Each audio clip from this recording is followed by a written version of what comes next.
하나님께서 오늘 저희에게 주시는 말씀 열왕기하 2장 15절에서 25절까지 말씀입니다. 열왕기하 2장 15절에서 25절까지 말씀입니다. 구약 성경 562페이지에 있습니다.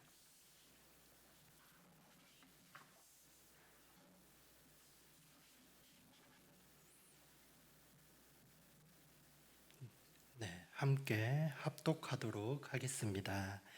맞은편 여리고에 있는 선지자들의 제자들이 그를 보며 말하기를 엘리야의 성령이 하시는 역사가 엘리사 위에 머물렀다 하고 가서 그에게로 나아가 땅에 엎드려 그에게 경배하고 그에게 이르되 당신의 종들에게 용감한 사람 50명이 있으니 청하건대 그들이 가서 당신의 주인을 찾게 하소서. 염려하건대 여호와의 성령이 그를 들고 가다가 어느 산에나 어느 골짜기에 던지셨을까 하나이다 하니라. 엘리사가 이르되 보내지 말라 하나 무리가 그를 부끄러워하도록 강청하매 보내라 한지라. 그들이 50명을 보냈더니 4일 동안을 찾되 발견하지 못하고 엘리사가 여리고에 머무는 중에 무리가 그에게 돌아오니 엘리사가 그들에게 이르되 가지 말라고 너희에게 이르지 아니하였느냐 하였더라. 그 성읍 사람들이 엘리사에게 말하되 우리 주인께서 보시는 바와 같이 이 성읍의 위치는 좋으나 물이 나쁨으로 토산이 익지 못하고 떨어지니이다. 엘리사가 이르되 새 그릇에 소금을 담아 내게로 가져오라 하매 곧 가져온지라. 엘리사가 물의 근원으로 나아가서 소금을 그 가운데에 던지며 이르되 여호와의 말씀이 내가 이 물을 고쳤으니 이로부터 다시는 죽음이나 열매 맺지 못함이 없을지니라 하셨느니라 하니 그 물이 엘리사가 한 말과 같이 고쳐져서 오늘에 이르렀더라. 엘리사가 거기서 베델로 올라가더니 그가 길에서 올라갈 때에 작은 아이들이 성읍에서 나와 그를 조롱하여 이르되 대머리여 올라가라 대머리여 올라가라 하는지라. 엘리사가 뒤로 돌이켜 그들을 보고 여호와의 이름으로 저주하매 곧 수풀에서 앙곰 둘이 나와서 아이들 중에 42명을 찢었더라. 엘리사가 거기서부터 갈멜산으로 가고 거기서 사마리아로 돌아왔더라. 아멘. 말씀을 함께 보도록 하겠습니다. 우리는 보통 믿습니다라고 이야기하지만 과연 우리의 믿음이 100% 믿음인가라는 것을 점검해 볼 필요가 있습니다. 오늘 엘리야의 승천 앞에서 눈에서 하늘로 올라가는 것을 볼 때에는 그 제자들이 믿었습니다.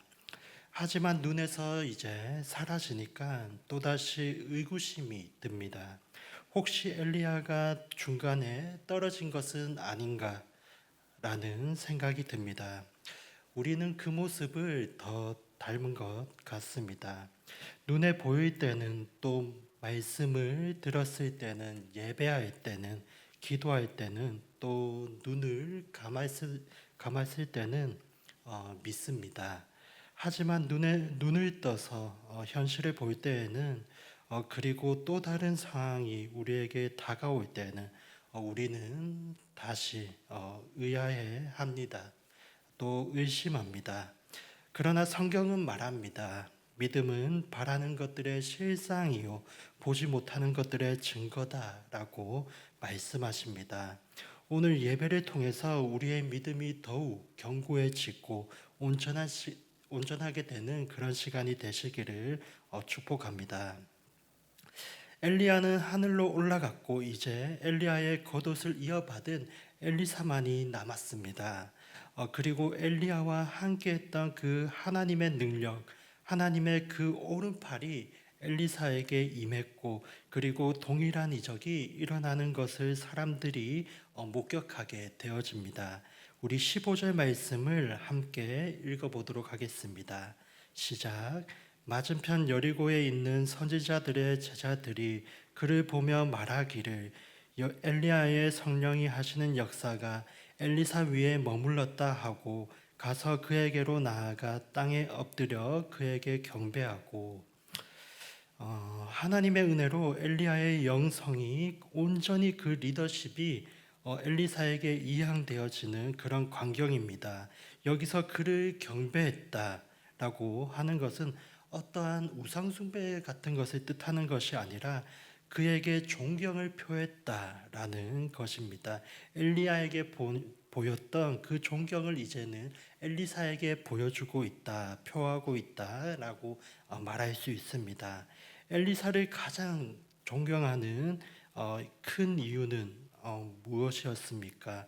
하나님의 능력이, 하나님의 손이 엘리야와 함께하듯이 이제는 엘리사를 잡고 있기 때문입니다. 그래서 엘리사를 인정한 것이었죠. 만약 엘리사가 내가 이제는 뭔가 되었구나 라고 착각하면 큰일이었을 것입니다. 선지자들은 예언자들은 그리고 하나님의 리더십들은 하나님의 영이 떠나면 아무것도 아니라는 것을 늘 깨어서 알아야 되는 것이고 또 잊지 말아야 할 부분인 것이죠. 저는 목회자로서 이것을 깊이 마음속에 늘 잊지 않고 새겨 들어야 할 부분이라고 생각을 합니다. 정말 나의 말씀이 하나님과 연관이 없다면 아무것도 아니라는 것이죠.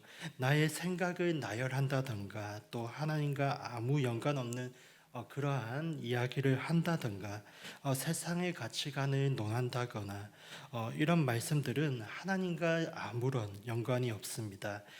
그래서 어떨 때는 두려운 마음도 있는 것 같습니다. 목회자로서 하나님께서 주시지 않으면 계시해 주시지 않으면 말씀해 주시지 아니하시면 사람들에게 그리고 또 나에게 전할 말이 전혀 없다라는 것을 시간이 가면 갈수록 더 느끼기 때문입니다. 그래서 마치 영적인 거지처럼 빈 깡통을 놓고 하나님에게 정말 이 말씀의 의미를 가르쳐 주십시오. 깨닫게 해 주십시오. 그리고 주님의 말씀 마음을 계시해 주십시오라고 기도를 하고 빌 수밖에 없는 자리가 그런 자리가 바로 목회자의 자리 또 우리에게 주신 직분자의 자리가 아닌가 그런 생각을 하게 되어지는 것 같습니다. 하나님의 역사는 그 믿음이 있는 자들을 통해서 이어져 나가는 것을 볼 수가 있습니다. 오늘도 엘리야의 승천 앞에서 두 종류의 믿음을 우리가 발견합니다. 16절을 함께 보도록 하겠습니다. 16절입니다. 시작. 그에게 이르되 당신의 종들에게 용감한 사람 50명이 있으니 청하건대 그들이 가서 당신의 주인을 찾게 하소서.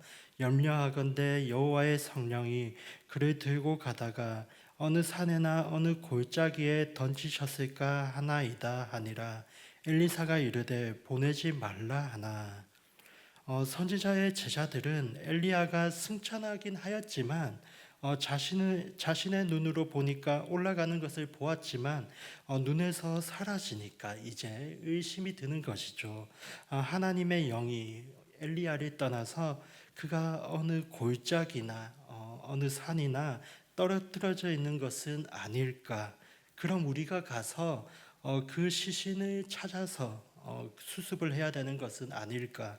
이런 생각을 하게 되었던 것입니다. 그래서 엘리사에게 사람을 보내어 그 시신을 찾게 하자고 그렇게 제안을 하는 것이죠.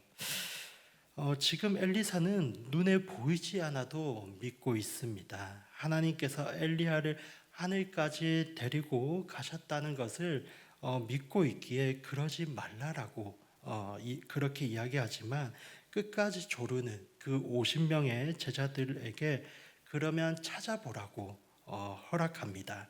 우리 17절 말씀을 함께 읽어보도록 하겠습니다. 시작. 무리가 그로 부끄러워하도록 강청함에 보내라 한지라. 그들이 50명을 보냈더니 사흘 동안을 찾되 발견하지 못하고. 네, 하도 조르니까 가서 찾아보라고 했다는 것이죠. 그렇지만 찾지 못했고 그때 엘리사는 내가 찾지 말라고 하지 않았더냐라고 말합니다. 이것을 보면서 눈에 보이지 않는 것을 믿고 나아가는 엘리사, 그가 정말 믿음의 사람이구나라는 것을 깨닫게 됩니다. 특별히 엘리사는 수제자답다. 엘리야가 그에게 겉옷을 물려주는 것이 마땅했구나라는 생각을 하게 됩니다.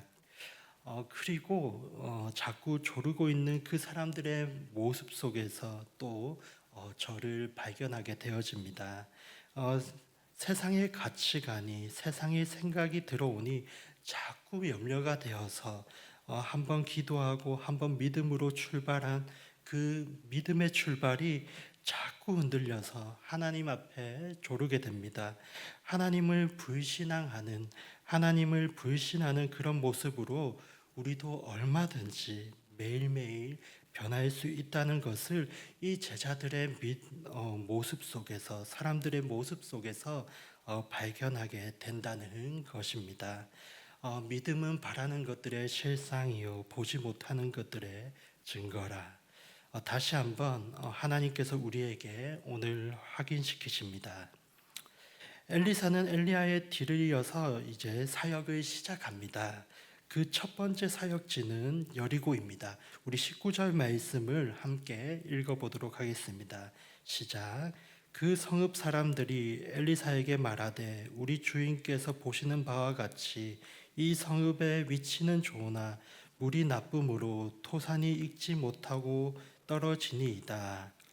네, 가나안 땅은 일반적으로 메마르지만 여리고만은 푸르고 종려나무가 많아서 그 마을을 종려성읍이라고 불리웠다라는 것이죠. 그런데 성읍은 좋은데 물이 나빠서 질이 나빠서 토산물이 이제 완숙하지 못하고 자꾸 떨어지는 것입니다. 또한 그 시대의 여인들이 또 그 시대에 있던 동물들이 물이 안 좋아서 자꾸 유산을 하게 되는 그런 경우도 많이 있었다라고 합니다. 그래서 이런 일들은 어떻게 사람의 힘으로 할 수가 없는 그런 상황인 것이죠. 여러분, 이렇게 우리는 살아가면서 낭패스러운 일이 있을 수 있습니다. 내 힘으로는, 그 어떤 사람의 힘으로도 할 수 없는 그런 사건들과 상황들과 일들이 일어날 때에 그때 우리는 여기서 믿음을 볼 수가 있다라는 것이죠. 이때 우리는 어떻게 행동할 것인가? 원망하고 하나님을 원망하면서 또 사람들에게 불평하고 있을 것인가? 아니면 이것을 고치실 분이 누구신지 잘 판단하고 잘 보고 그분에게 나아갈 것인가? 이것이 믿음인 것입니다. 지금 아하시아 왕은 자신에게 질문이 생겼을 때, 자신이 풀 수 없는 일이 생겼을 때에 에그론의 신 바알세붑에게 찾아갔습니다. 그런데 여러분, 지금 여리고 성읍 사람들은 엘리사를 찾아간 것입니다. 여러분, 저와 여러분은 이런 일이 생겼을 때 누구를 찾아가시겠습니까? 아하시아 왕처럼 혹시 세상의 것을 찾아가고 계시지는 않으십니까? 오늘 엘리사를 찾아간 그 마을 사람들이 믿음의 행동을 한 사람들이라는 것이죠. 이제 엘리사가 어떻게 행동하는지 한번 보도록 하겠습니다. 20절 말씀 함께 읽도록 하겠습니다. 시작. 엘리사가 이르되 새 그릇에 소금을 담아 내게로 가져오라 하매 곧 가져온지라. 네, 갑자기 물이 안 좋다고 하는데 소금을 가져오라고 합니다. 물론 소금은 상한 것을 방지하고 막는 방부제 역할을 합니다. 또 식물의 어떤 조미료 역할 같은 것도 하지만 어찌 됐건 이해가 잘 되지는 않는 그런 요구입니다. 더구나 또 새 그릇에다가 담아서 이제 가지고 오라 이렇게 말을 하고 있습니다. 우리는 생각해 볼 수 있을 것 같습니다. 헌 그릇은 안 됩니까? 라고 질문할 수 있을 것 같습니다. 그런데 아무 사람들도 이것에 대해 질문하지 않고 따지지 않고 갈등 없이 순종합니다. 곧 가져온지라. 이 말씀이 제 마음에 와닿습니다. 바로 즉시 그 말씀이 떨어지자마자 순종하는 마을 주민들의 모습입니다. 이것은 그가 무슨 말을 하든 내 이성과 생각과 나의 경험과 같지 않을지라도 이해되지 않을지라도 순종하겠다라는 마음이 있기 때문에 나오는 믿음의 태도라는 것이죠. 오래전 이 여리고 동네에 똑같은 사건이 있었습니다. 모세의 후계자 여호수아도 가나안 땅을 들어갈 때에 그 난공불락과도 같았던 그 여리고 성을 무너뜨릴 때에 그 성을 일곱 번씩 매일매일 한 번씩 돌라는 하나님의 말씀, 마지막 날에는 일곱 번을 돌고 마지막 소리를 치라, 그때 무너진다라고 하는 하나님의 음성을 도저히 이해할 수 없었을 것입니다. 많은 백성들도 마찬가지로 그랬을 터인데 그 아무도 대꾸하지 아니하고 그대로 순종했을 때 그 여리고 성이 무너졌던 것을 우리는 기억하고 있습니다. 이렇게 곧 즉시 순종하는 행위, 그런 행위가 있을 때 하나님께서는 역사하십니다. 하나님만이 하실 수 있다고 믿고 따르는 믿음의 행위이기 때문입니다. 21절을 계속해서 보겠습니다. 시작. 엘리사가 물 근원으로 나아가서 소금을 그 가운데로 던지며 이르되 여호와의 말씀이 내가 이 물을 고쳤으니 이로부터 다시는 죽음이나 열매 맺지 못함이 없을지니라 하셨으니라 하니. 여기서 중요한 것은 소금도 새 그릇도 물 근원으로 가서 일을 하라는 것도 그런 것이 중요한 것이 아니라 내가 이 물을 고쳤으니라고 하는 여호와의 말씀입니다. 여러분, 주님이 말씀하시면 홍해도 갈라지고 요단강도 갈라지고 물이 변하여 포도주가 되는 것, 그리고 난공불락과도 같았던 그 여리고성이 무너진다는 것을 우리 주님이 말씀하시면, 우리 주님이 고치시면 가능하다는 것을 엘리사를 통해서 오늘도 우리가 보게 되어집니다. 이 사건을 통해서 많은 사람들은 이제 엘리사의 영성을 그리고 리더십을 인정하게 됩니다. 하나님께서 모세 이후에 여호수아를 세웠듯이 엘리야 이후에 엘리사를 지금 높이 세우고 있습니다. 그래서 그를 올라가라 대머리야 하면서 놀리는 청년들을, 그것은 엘리야처럼 승천해봐라, 너도 해봐라, 이런 놀리는 소리인데요. 그건 하나님을 향해 놀리는 것과 마찬가지인 그런 소리를 들었을 때 하나님께서는 엘리야의 편을 드는 그런 모습도 우리가 오늘 볼 수 있습니다. 오늘 하나님께서는 우리에게 이런 그 마을 주민의 믿음을 요구하십니다. 나를 바라보고 나를 구하고 순종하라 말씀하십니다. 그럼 기도하도록 하겠습니다.